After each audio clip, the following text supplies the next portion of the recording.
Great. So I'd like to have a little bit of group discussion here. Let's suppose I said to you that I am going to give you a magic saying. And when you say this with complete sincerity, you'll be fully and perfectly enlightened. What's your reaction? Anybody feel any hesitation? Right, because it's something we all want on some level, but what happens is when that prospect is available, then all of a sudden we see some of our hesitation. And this is pointing to why it is that everybody is not awakened, is because at the same time that we perhaps desperately want that or have a drive.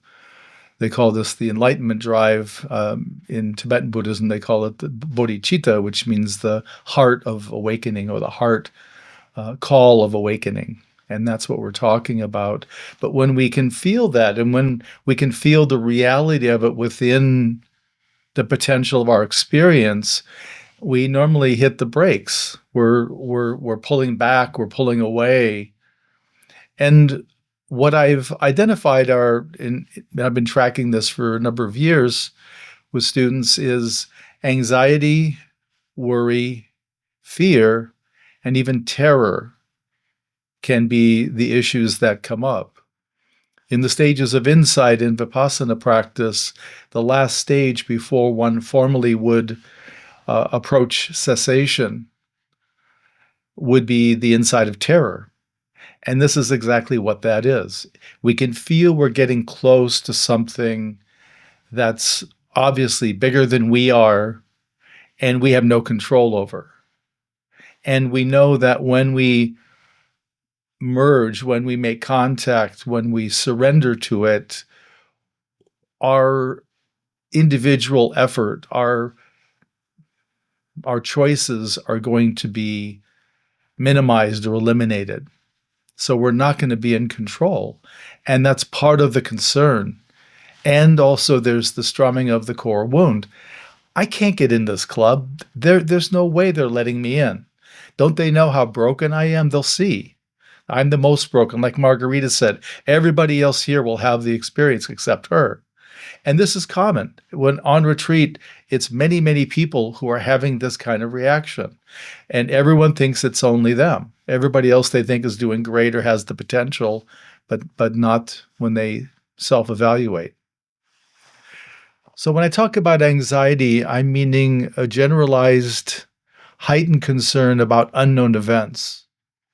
We may not even know why we're feeling anxious, but we can feel, again, that loss of control, the concern about we're going to be outside our control. We're going to be like the astronaut whose safety line gets cut from the spaceship when they're outside the ship. We're just going to float through space forever. And interestingly, in working with folks on these resistances, people are more concerned with extinction than death. Extinction means you just disappear, you get vaporized. That's usually more of a concern for folks than dying is when they're making contact deeper and deeper in the absolute. Another common reaction is worry. Worry is concern and mental preoccupation with anticipated future events. So it's tracking and anticipating unwelcome activities or events. We're trying to guard against it. We're trying to put our radar out to make sure we keep bad stuff away from us. And it lets us then work on any kind of a solution or response in the meantime. We also can encounter fear. Fear is the gripping concern that we are near or in imminent danger. Danger is nearby. Something bad is going to happen out of my control. So it's that heightened energy reaction. Adrenaline can get pumping. All that can be happening. And we have fear of dying and extinguishing In awakening, we have fear of being lost, endlessly adrift in an unfamiliar location. We're concerned about losing our mind, becoming insane. Many people, when they consider awakening, consider the absence of self, think they'll be non-productive. I'll be a couch potato. I won't have any motivation. The only motivation I have are personality driven. That's the assumption. People are in fear that they're not going to be able to support themselves. I won't be able to work, hold down a job. I won't be able to maintain relationships. Without a job and a relationship, I'm going to end up homeless. So I'm going to be crazy and homeless on the street. That's what's going to happen if I follow this awakening path. So losing our place in life in the world, losing pleasure, losing control, all of that we are wrapped up in our fear. In traditional Buddhism, all these fears are referred to as Mara. In the story of the Buddha's awakening, he decided to sit under this, what's called a Bodhi tree. I think it was actually a ginkgo tree.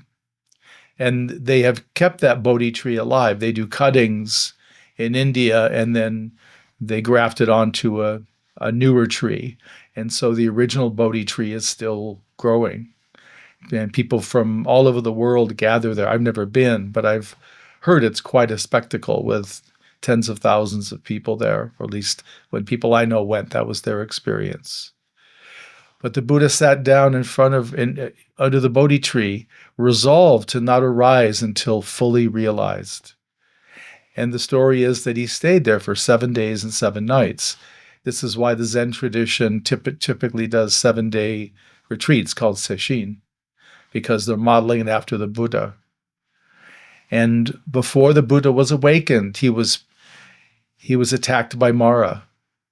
And of course, who's the best person or entity to attack us but us? We know all our weaknesses. We know the core wound. We know that we're worthless. So to have these kinds of attacks that we're directing at ourselves, to keep ourselves in this place that's unstable, that's not wholesome, that's not complete. It's incomplete. And so this is the psychological resistances to awakening, to being fully functioning as the absolute. So resistances are part of the path. It is an expected part of what we work with. So when you go into new, deep material, I call this the accordion effect.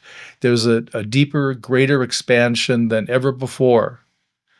And what happens after that expansion is an immediate contraction of the personality. Something new is experienced, danger. I don't know what it is. I can't control it. And so the personality tries to collapse in on itself and get as tight as it can to really get that sense of self established. And this is the process we go through. So we go through this, and each time we begin to open to a new spaciousness, a new expansion.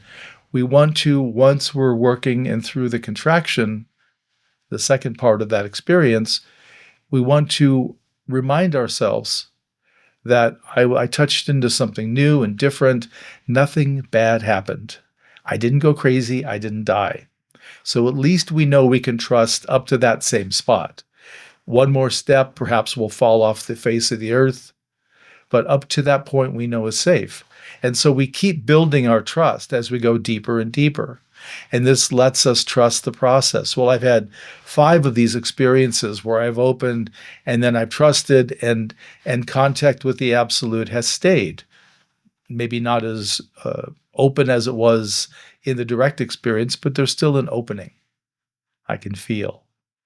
So we learn to build on this and learn to trust it, and we learn to realize that it is in fact safe to do this. And then we can start approaching it and opening to it more fully. So part of the way we work with resistances is first in accepting their presence. The comments that you all made, the butterflies, the energy, the upset, the resistance, accept it. It's here. It's real. It's the truth of this moment. So we start with upekkha, with equanimity, accepting exactly what's going on with our resistance. We want to acknowledge it. Notice that we will pull away from the resistance. So we start getting closer. We start actively approaching the resistance, the fear, the worry, the anxiety, the terror. We get as close as we can. That's a little bit uncomfortable. We don't just rip off the Band-Aid. We go nice and slow. I liken it sometimes in my own practice where it's like approaching an electrified fence around a building. That as I get closer to the fence, I can feel the energy, the electricity. But as I stay a meter away, 3 feet away from the fence, if I come back and stay there, the electricity begins to diminish. I get to the experience of where it feels neutral. When I get to that, then I move a little closer. And once again, I can feel that force field, the energy, electricity of that fence. And I stay there until the electricity, the energy neutralizes, becomes soft or non-existent. Then I keep scooching closer and closer until eventually the fence turns off. And then we can move into the territory, what's behind the fence, and begin to see what some of the structuring is, some of the early structuring is. And we can begin to challenge that as well. And we use what I call the compass of truth. Is it true? If it's true, then we keep it. So as we approach this fear, is the fear true? Is it independent and true? No. I'm clear. I don't need to fear the absolute. The absolute is me. I've had contact. I know that now. So I can let go. I can relax that. And I can go a little deeper. And maybe I'll meet worry next time. And I'll work with that. And there's lots of layers to this. So it isn't that we're going to cut through and have this experience. We can. But eventually we all end up working this material. So once we work with upekkha, acceptance, then we want to be with the discomfort, the dis-ease of the resistance.